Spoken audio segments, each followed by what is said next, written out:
The St. Louis Cardinals make a decision on Kyle Gibson and others. Plus, on this Halloween edition of the show, we decide who were the tricks and who were the treats for the Cardinals in 2024.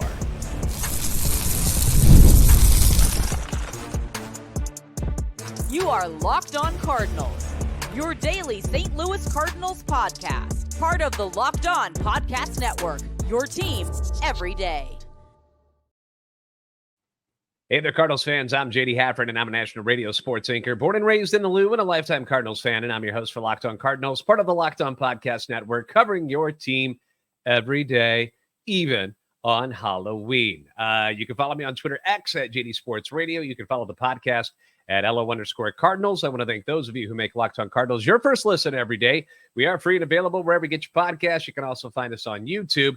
This is a show serving Cardinal Nation and giving the best fans in baseball all of the info about the birds on the bat. Today's episode brought to you by Gametime. Download the Gametime app, create an account, use code LOCKEDONMLB for $20 off your first purchase.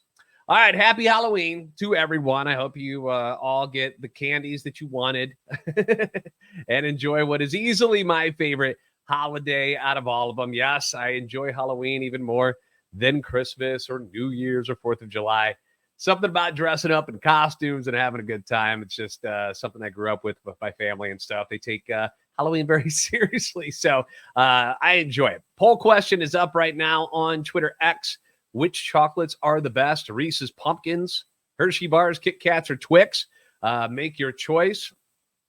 Hard to go against Reese's Pumpkins, but I like all of them. Those are the 4 we're handing out at the house this year. So I thought those were the ones that we could go with, but I'm sure there's other ones. Feel free to write in your favorites, whether it's like Snickers or Butterfingers or Milky Way. Go ahead and put those in the comments. And I know we got a lot of them out there. There's a ton of them. Let's get the business stuff out of the way first, though. Let's talk about some Cardinal baseball. According to STLtoday.com's Derek Gould, the Cardinals have declined the options on pitchers Kyle Gibson, Lance Lynn, and Keynan Middleton. This is no surprise. This is something that we all expected. In Gould's article, he says that John Mozeliak said that the team seeks maximum flexibility and added that the Cardinals aren't closing the door to further discussions with any of the 3 players. Now, the team will have to pay their $1 million buyouts, but Gibson's club option was worth $12 million. Lynn's was worth $11 million. Keynan Middleton was $6 million. So we're talking about, after you do the $3 million payouts, we're talking about a savings of $27 million. So nothing to sneeze at, specifically for a team that is trying to cut costs, okay? We know they're moving on from Paul Goldschmidt. Don't want to pay his salary anymore. You've got these savings right here. These were easy cuts. These were easy cuts to make. Now, as Gould mentions, it doesn't mean they can't try to sign them to smaller deals, and there's been a lot of discussion about which one of these guys, if any of them, if they decided to try to bring them back, which one would make the most sense. Kyle Gibson is the one that most people have pointed their finger at, is the one that they might want to try to bring back. Not that Lynn didn't do a solid job last year when healthy, but Gibson was a rock, man. He made 30 starts, which marked the 8th time in his 12-year career that he's made 30 or more starts in a season. The other 4 included the COVID year, so we're going to throw that one out because nobody made that many starts.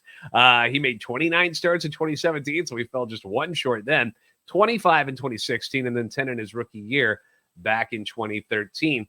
Kyle Gibson's been a pretty reliable guy his whole career. Nothing great, but not anything horrible either. You know, there are going to be those games where he gives up 7 runs, and it does happen. But last year he was 8-8 with a 4.24 ERA with an ERA plus of 99. He's right there in the middle of the road. One of those veteran guys at the back end of the rotation that you can trust to take the ball every 5th day. July and August were his toughest months. Combines to go 3-3 in those months. ERA was over 5 at 5.40.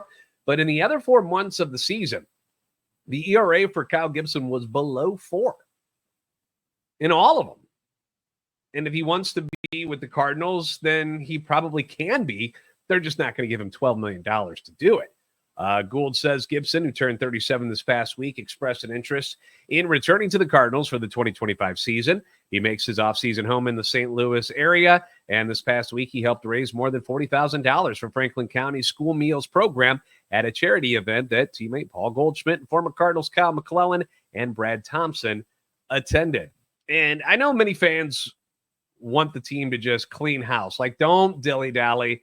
If you're gonna get rid of all these guys, then just do it all, right? Clean them all out, and just go with the kids. But you're still gonna need some veterans. Like, not every one of these young guys that you bring up is gonna work out or is gonna stay healthy. Like, there's gonna be issues, and so you kind of need a guy like Kyle Gibson to kind of be, on the back burner here, just in case things don't go the way you want them to.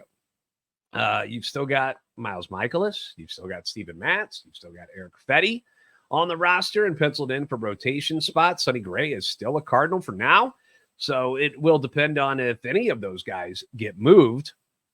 And if they don't, then there's really no need to sign a Kyle Gibson for anything, because you've also got Michael McGreevy and Andre Palante and maybe Quinn Matthews or a Gordon Graceffo or a Zach Thompson ready to roll for much, much cheaper. But if they trade any of Michaelis, Matz, Fetty, or Gray, then maybe a spot opens up for Kyle Gibson. Kind of depends on what other teams, are going to be after him. How popular will his name be in free agency this year? I think there's plenty of teams that would be interested in having a Kyle Gibson at the back end of their rotation. I don't see all that much wrong with the guy. Depends on how much money he wants, right? That's another thing.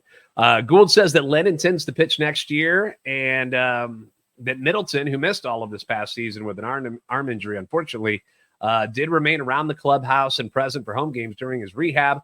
Late in the season, Middleton expressed an interest in reworking his contract so that he could return and pitch for the Cardinals, though he said he had not held any conversations with the club about it. Also saw today that the Braves made a deal with the Angels, trading Jorge Soler to LA for pitcher Griffin Canning. Braves are looking for pitching. They've got Max Fried and Charlie Morton becoming free agents. Sonny Gray seems to be a good fit there. Makes a lot of sense for the Atlanta Braves if the Cardinals end up trading him and if he wants to go there. But clearly Atlanta is on the move quickly here as the offseason begins. So, we'll see. There's going to be a market for Sonny Gray. What would a market be for Miles Michaelis or Steven Matz? There's going to be a market for Eric Fetty. If they want to trade him, people will take Eric Fetty. Like, you may not have been all that impressed with him in his time with the Cardinals at the end of this past year, but there are people who would love to get an Eric Fetty on their team at his price at $7.5 million. So the Cardinals will have options. It's just, we'll see what they want to do. We're going to get into some Halloween fun next. All right. Who are the tricks and who were the treats for the Cardinals in 2024? That's next on Locked On Cardinals. Gametime is an authorized ticket marketplace of Major League Baseball, which makes getting tickets faster, makes it easier. And who doesn't want faster and easier in this day and age? They've got killer last-minute deals. They've got all-in prices, views from your seat, their lowest price guarantee. They just take the guesswork out of buying MLB tickets, but it's not just for baseball tickets. The baseball season's over now. World Series, congratulations to the Dodgers.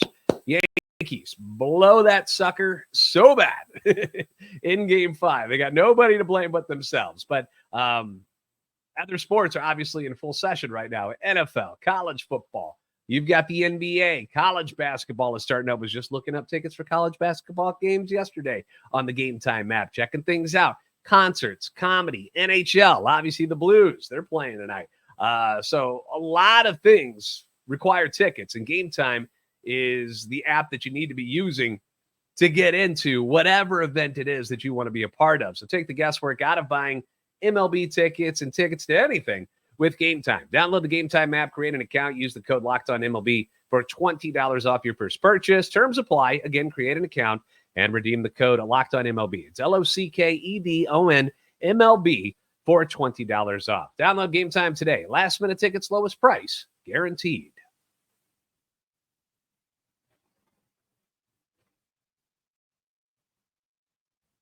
Thank you again for making Locked On Cardinals your first listen every day. Leave your comments on YouTube as well as on Twitter X anytime you want. Your feedback is always welcome and encouraged. The most famous phrase at Halloween is trick or treat. Trick or treat. You hear it all the time, right? The kids are going trick or treating tonight. Although, did any of you actually have a trick ready to go? If whoever it was' house, you knocked on the door and you're like, trick or treat. Did they ever say, nope, no candy, but we'll take a trick? What do you got? Did you ever have a trick ready? I never did. You know, I wore this Riddler outfit. Talk about being unprepared real quick. So I wore this Riddler outfit the other night when me and the wife went out for, it was a Halloween party. It was an all ages thing. So people had their kids and stuff with them as well. And one of the kids asked me, they like tugged on my jacket. He's like, can I have a riddle, please? And I did not have one. I was completely unprepared, just bad form on my part. You can't be wearing the Riddler outfit with the jacket and the gloves and the tie and the hat and everything that I got going on here. Not have a riddle ready. Just bad on me. So here's my riddle for you. Riddle me this. What belongs to you, but others use it more than you do? Give up.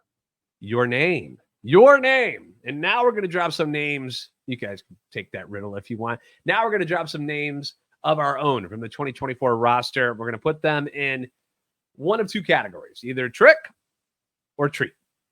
So let's start with the position players and make our way around the horn. We'll begin at the catcher position. Behind home plate, Willson Contreras only appeared in 84 games, but hit 262.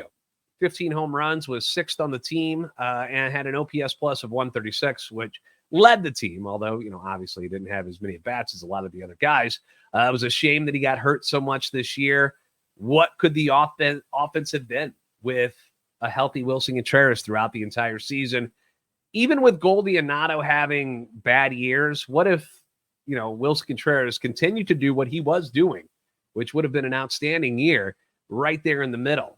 How would that have changed things for Goldie and Arenado? We'll never know. We'll never know. But I'm going to say Willie is a treat. Willie was a treat this year. The injuries, not his fault. Nothing he can do about it. It's not like he was doing something stupid and got the injuries. Just playing the game, man. It happens. The backups, Pedro Pages and Ivan Herrera. I'm going to go treats for both of them as well. Let me explain it to you. They both showed me things that are going to be useful for this team moving forward. I mean, Pedro Pages, he had a knack for some clutch hits this year, but defensively, probably the best defensive catcher the Cardinals had, right? And then Ivan Herrera, defensively, plenty of shortcomings, and we know this, and he's going to be working on it in winter ball this year. But with the bat, he hit 301, which was tops on the team, had an OPS plus of 124, which was second on the team behind Willson Contreras. Now, because Pages and Herrera did a pretty darn good job filling in for Willson this year, kind of makes Willson a little more expendable considering his contract and how things are going with the Cardinals and how they want to spend money. So I give all three of them treats. I think there was something about all of them to take with you and to like this year in 2024. Over to first base we go, where we had Paul Goldschmidt, and it was a rough year for Goldie. No denying that. We were all quite aware of how disappointing things were for Paul Goldschmidt. 245, 22 home runs, not bad. 65 RBIs, not enough. OPS plus, below average at 98. Hit 203 with runners in scoring position, which was just brutal. And it seemed like every time, it felt this way. Every time the Cardinals had something going, it didn't matter where Ollie batted. Goldie, the ball found him. Like, it was him that was going to be up in a key situation. And more times than not, he was unable to come through. So sorry, Goldie, but you are a trick this year. The team needed more. They expected more, and it just never clicked. Luken Baker became a weapon against lefties and might have earned him a role as part of this first baseman rotation that they might go with coming up in 2025. It's a shame we didn't get a chance to see more of him to really make a judgment call. But just looking at the overall numbers, I see 175 batting average. I see 2 home runs, 10 RBIs. So I'm going to go trick because we still haven't seen Luken Baker do what he's done at Memphis. He had a pretty good year at Memphis this year. It was incredible the year before. Still haven't seen that at the major league level yet. But again, he hasn't had a lot of opportunities. And maybe he will just be that 4A player that people label him as already. Maybe he's too good for Memphis, but not good enough for the major leagues in a full-time role. But so we're going to go trick. We're going to go trick there. Next, we're going to move on to second base. Nolan Gorman, who, I mean, speaking of scary stuff, Dr. Jekyll and Mr. Hyde this year for Nolan Gorman, or you can call him Two-Face, since, you know, I'm rocking the Riddler outfit and we're thinking Batman right now. We can go with Two-Face with Nolan Gorman, because it was all or nothing. And sadly, too much. There was a lot more nothing near the end there that got him sent down to Memphis in August, and he never returned. He had 19 home runs and 50 RBIs, but 151 strikeouts, had an OPS plus of just 85. Full-on trick for Nolan Gorman. And it's just for 2024. I'm not giving up on Nolan Gorman. Again, I think people really move on from prospects a little too fast. Like, I'm not giving up on him. I stuck up for Jordan Walker yesterday. I think they both have a ton of potential here. Hopefully, with a new voice in the clubhouse, new hitting coach, and Brant Brown, hopefully they can help figure things out here and make him a better all-around hitter. He's always going to have the power. It's not like if he adjusts his swing a little bit, he's not going to have 30 home run pop. Like, he's just built that way. He's going to have it. Unless he starts hitting balls on the ground all the time, but I don't know why they would make him do that. He's just got to put the ball in play more is really the problem here. But we need to get him back on the right path, and hopefully Brant Brown can do that, because if Nolan Arenado ends up getting traded away, I would suspect Nolan Gorman would be the guy that would make the move over to third base and be your starting third baseman. Thomas Ajayci obviously could be somebody to do that too, but Nolan Gorman would make a lot of sense over at third base, right? Speaking of Arenado, third base we go, where Nolan Arenado had his worst offensive year as a Major League Baseball player, hitting .272, 16 home runs, 71 RBIs, OPS plus of just 101. For normal third baseman, that's not a horrible year. Most people are like, yeah, that's a pretty solid year. Not for Nolan Arenado, not for one of the highest paid players in the game. The defense was good. He's a finalist once again for the Gold Glove, but he, like Goldie, were huge letdowns at the plate. So, Arenado, you are a trick this year, my friend, in what might be his final season in a Cardinal uniform. So, sucks that he might go out like this, but what are you going to do, man? Got to move on, and that's what they plan on doing. So, we'll see if Arenado ends up being one of those guys that gets traded away this offseason. Shortstop, we got Masyn Winn. After struggling offensively during his month call-up at the end of 2023, he arguably became the face of this franchise this year. Like, think about it. Whose name was plastered and whose face was plastered all over stuff this year? Yeah, you saw Sonny Gray. Yeah, you saw Goldie and Arenado still. But who was it, like, of the young guys, you know? This was who we thought Jordan Walker was going to be, right? He was going to be the new face. Didn't happen this past year. Masyn Winn comes in and just takes over. He hits .267, 15 home runs, 57 RBIs, 11 stolen bases, OPS plus of 102 as a rookie, mind you, and is a finalist and might win the Gold Glove Award in the National League at shortstop. Would love to see him walk more if he's going to stay in that leadoff position. He doesn't do that a whole lot. That would be something he needs to work on, and I believe he's far too fast to not be running more. I mean, 11 stolen bases for a guy who was on base as much as he is seems a little ridiculous. Like, take advantage of this athleticism, you know. But Masyn Winn, obviously, treat for sure. For sure. All right, we're going to switch over to the outfielders and the pitching staff coming up next on Locked On Cardinals.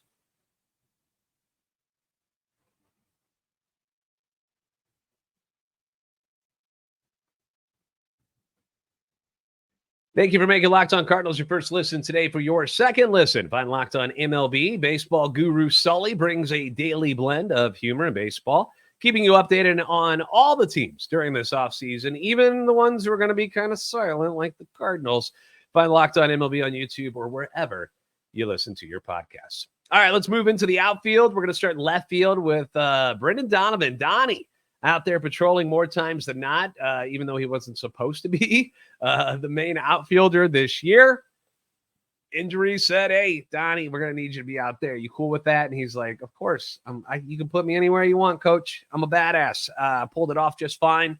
Also spent time in the infield, of course, is up for the Utility Gold Glove Award again this year. And also hit a respectable 278, 14 home runs, 73 RBIs.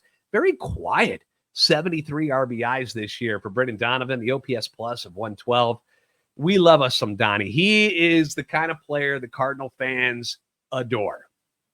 Not the most athletic guy, not the most gifted guy, but he works his tail off. He plays ball the right way, and Cardinal fans appreciate that. They love that.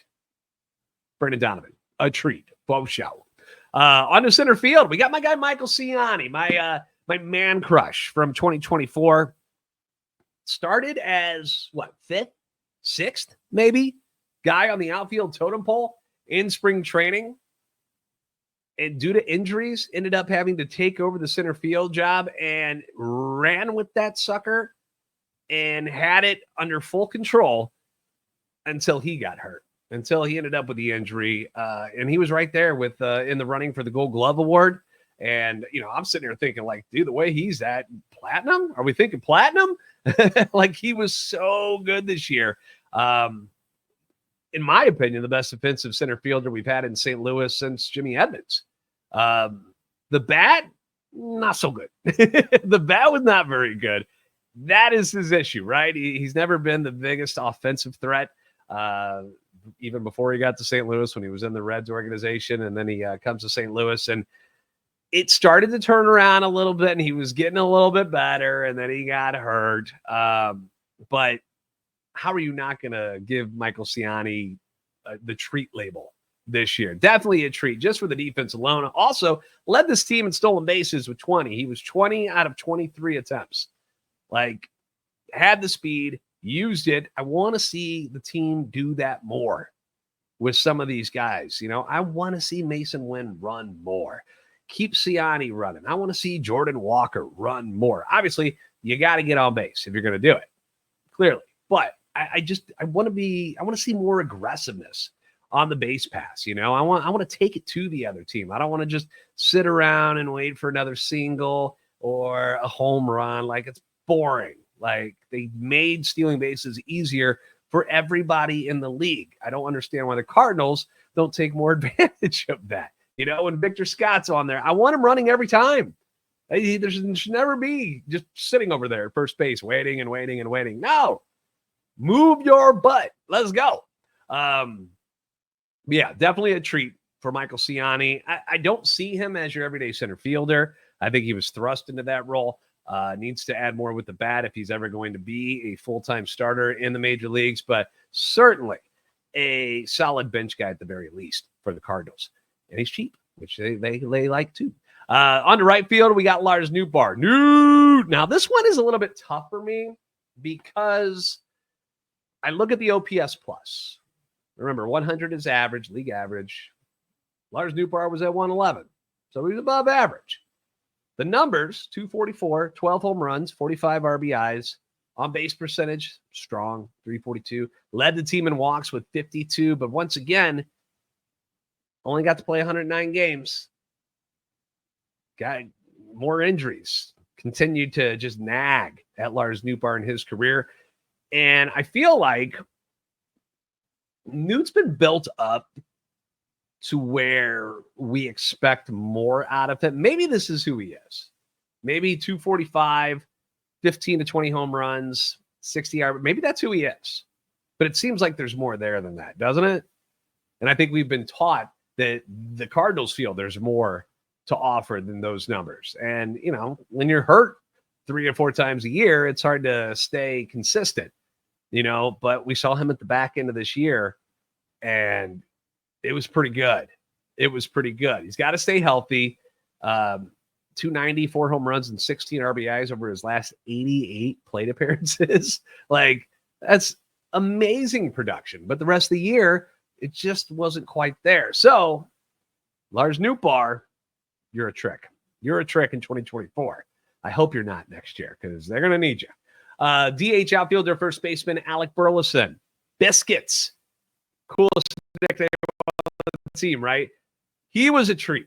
We're giving Biscuits the treat. I know he went ice cold at the end of the year, and I wish he was better against lefties, but the man was mashing for most of this season. He finished at 269. Nice. 21 home runs, team leading 78 RBIs, OPS plus of 104. This was a guy at the beginning of the year where we didn't know what the heck he was going to be. Was he just going to be a bench guy? We didn't know. Nobody was really sold on him after his rookie year in 2023, but he proved a lot of us wrong. For anybody who was a doubter on Alec Burleson, I'm not going to say I was a doubter, but I was questioning whether or not he was going to be a decent hitter or not at the major league level. And he showed up here in year 2, because we forget, because it feels like Alec Burleson's like 28, 29 years old. And it feels like he's been in the league for like 4 or 5 years. And I don't even know. Last year, 2023, was his rookie year.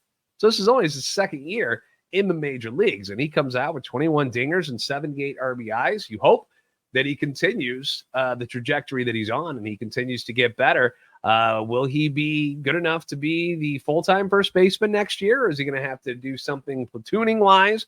Are they going to use him in the outfield still? Like, we don't know yet, but the bat plays, so he's going to be in that lineup. The bench overall, we're not going to go through every one of these, but the bench overall, absolutely a trick. Absolutely a trick. Brandon Crawford, Matt Carpenter, Dylan Carlson, Tommy Pham later on after the deadline. Those were the most constant guys that were on the bench. And, Carp was fine in his role. I'm not saying Carp did anything wrong. But Crawford and Carlson were huge disappointments. Pham did his best, had a hot first couple of games, and then he went ice cold, ended up playing for the Royals in the playoffs and not the Cardinals. So the bench, a trick. That was a trick. Young guys like Jordan Walker, Jose Fermin, Thomas Ajacey, Victor Scott. It's hard to judge these guys. It's kind of an incomplete season for them. If there's one that you could judge, we'll say Jordan Walker was a trick because he was supposed to be your starting right fielder, was supposed to build off of his monster rookie season and did the exact opposite. So we can label him as a trick in 2024 if we want to. But the rest of the guys, they weren't around long enough or got enough playing time to really make a judgment call on what they were. But I look forward to all of them being around more this year and making a bigger impact in 2025. The pitching rotation, Sonny Gray, I might get some pushback on this one, but I'm going to go treat. I thought he was exactly what I thought he was going to be.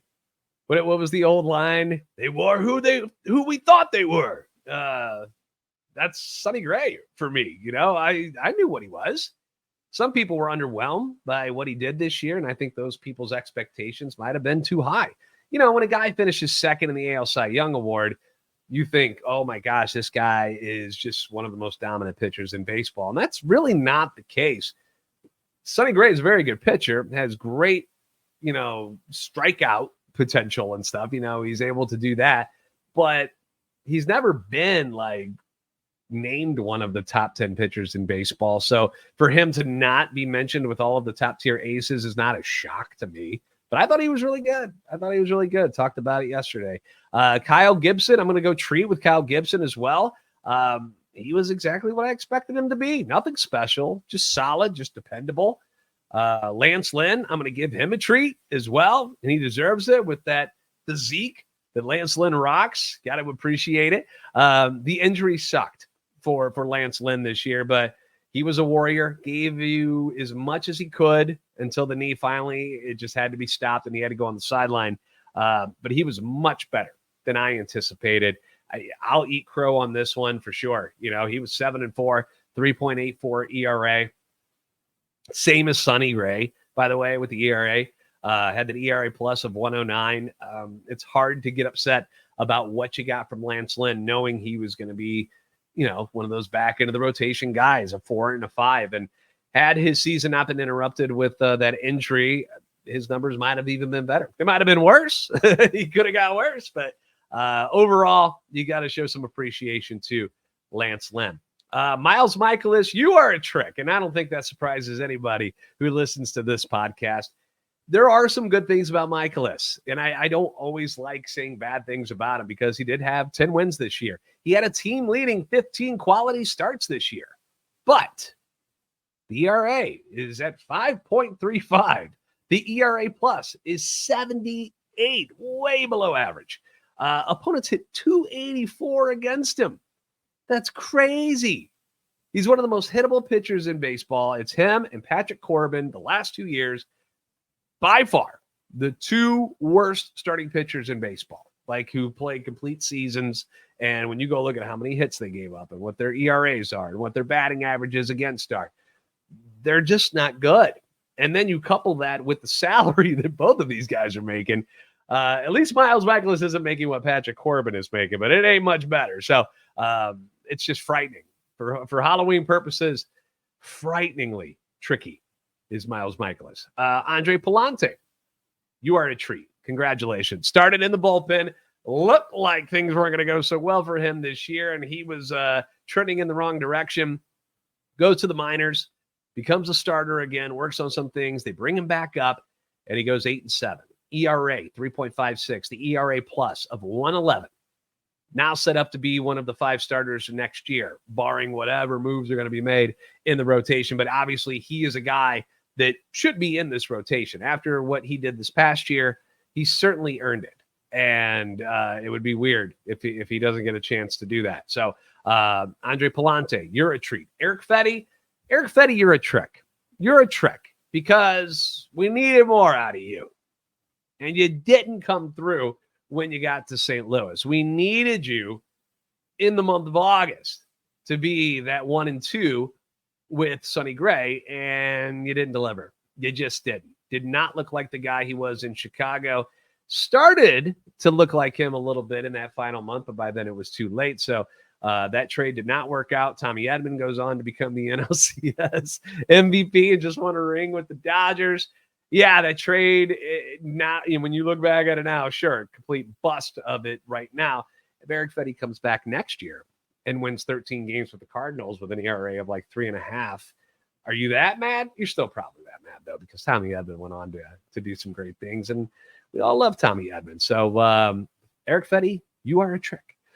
Steven Matz, trick, always hurt. Not much more to say about that. Michael McGreevy, we're going to go treat. Certainly opened some eyes over his 4 appearances in the big leagues and those 3 starts that he made. Will be in competition for a rotation spot in the spring as well.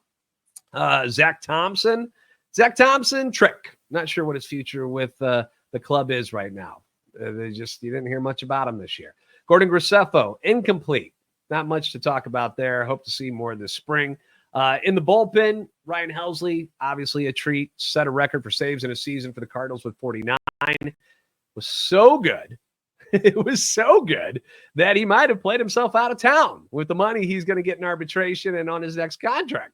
Matthew Liberatore, you're a treat after getting comfortable in his role in the bullpen. One of the best we had out there over those final 2 months. Is he the closer in waiting? If Helsley gets moved, possibility. Andrew Kittredge, you're a treat. I love Kit. And his nickname is like a chocolate bar. Kit Kat. I loved Kit. I loved him. Wish they were going to keep him. 5-5, 2.80 ERA. The ERA plus 150. I don't know what his contract demands are going to be. I wish he was going to be a Cardinal again, but it's probably not going to happen. And he's going to make another team very, very happy. Jojo Romero, I'm going treat with you too, bro. Another possible closer if Helsley gets moved. 7 wins this year for Jojo Romero. Went 7-3, had a bunch of blown saves. I realized that, but also 3.36 ERA.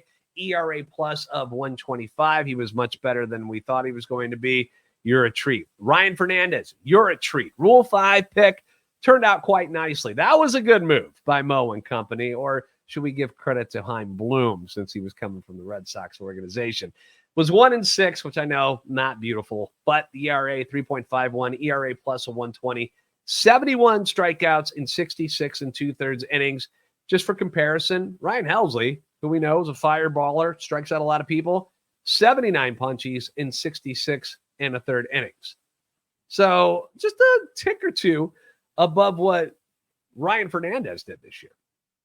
Who saw that coming? Not me. John King, you're a treat. 2.85 ERA, 56 appearances out of John King. He's a guy I thought was going to get DFA'd. Ends up being very, very good for the Cardinals. I hope he sticks around. ERA plus 148. Riley O'Brien, you're a trick. Injuries robbed him of his season. Trying to be nice about this and not judge him too hard, but remember, we just had so much hype for Riley O'Brien in spring training. The hype was through the roof, and then he pitches one game, and then he's gone for almost the entire season. Big disappointment. Hopefully he's healthy, ready to come back and do good things in 2025, but a trick. Kyle Leahy, Chris Roycroft. I'm going treats with them because I see the potential for both of them. So that's something to build on. Giovanni Gallegos, trick. Had him well after he wasn't productive anymore. Probably should have been gone more than a year ago. If not, it was bad. Sean Armstrong, only here for 11 games. Wasn't bad. Hard to believe that's all they got for Dylan Carlson in the end. So I'm going to say trick because that's all we got for him, okay? Because it was just a sad trade. Nick Robertson, another trick because of the trade, was in the deal for Tyler O'Neill. Another most special that stings right there. Yeah. The Nick Robertson. Ugh. Tyler O'Neill. 30-plus home runs again in left field for the Boston Red Sox. Oh, gosh. Anyway, so that pretty much does it. So those are the tricks. Those are the treats. Agree, disagree. Let me know down below in the comments section, or you can hit me up on Twitter X. Again, your feedback is always welcome and encouraged. Thank you for making Locked On Cardinals your first listen every day. If you haven't already, give us a follow on Twitter X at @LO_Cardinals and at JD Sports Radio. Like, subscribe on YouTube. You guys are the best fans in baseball for a reason. We'll see you next time on Locked On Cardinals. Happy Halloween, everybody.